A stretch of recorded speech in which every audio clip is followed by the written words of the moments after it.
Hi everyone, this is Kim, and I just wanted to spend a little time talking to you about our gifted population at Indian Hill Middle School.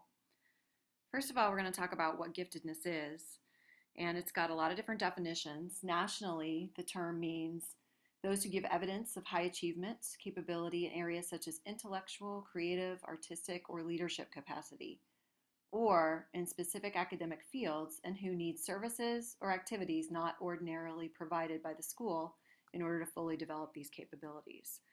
In Ohio, talks about students who perform or show potential for performing at remarkably high levels.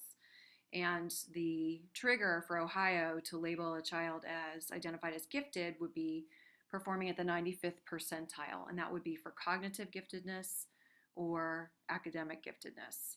Nationally, about 6.7% of the population has been identified as gifted. And so while we're going to focus today on giftedness in school subjects, giftedness can be exhibited in multiple different areas.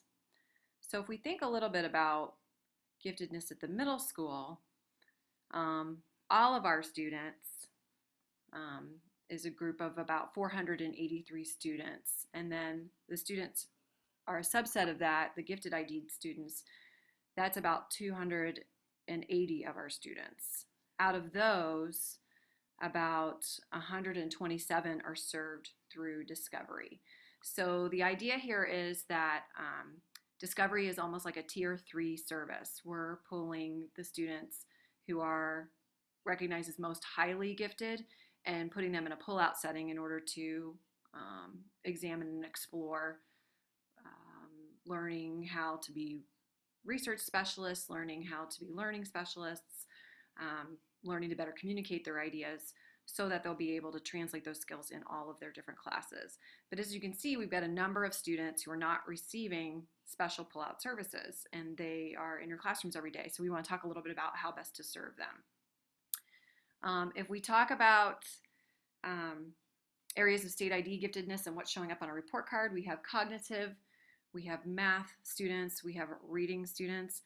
Math is our largest area with about 208 students identified as gifted in that particular area. I'll be sending you lists of who qualifies as cognitively, so that's thinking, cognitively gifted, gifted in math and reading later this week.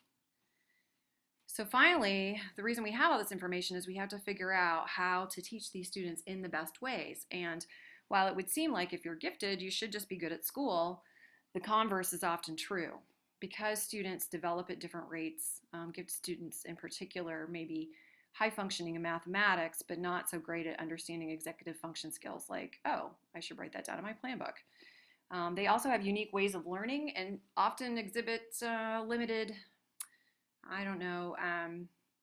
patience with their peers, as well as if they're understanding something in 1 to 2 repetitions, you're gonna notice that they're tuning out if you have your class organized in such a way that it's repeated enough in order for typical learners to learn the content. So that's something to consider.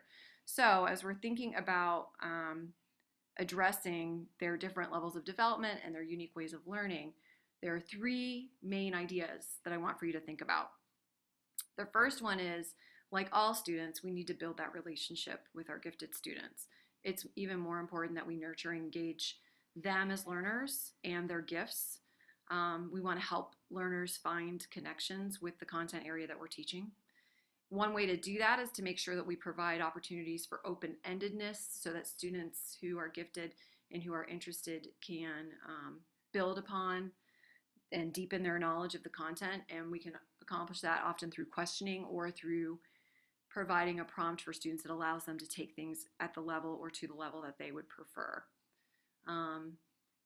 Also, we want to think about pacing of content and differentiation. So it might mean that some of our learners need pacing at in a different way. So allowing them to compact curriculum or to go more deeply into something or to be able to complete their assignment in a different way will help to better nurture and engage their learning.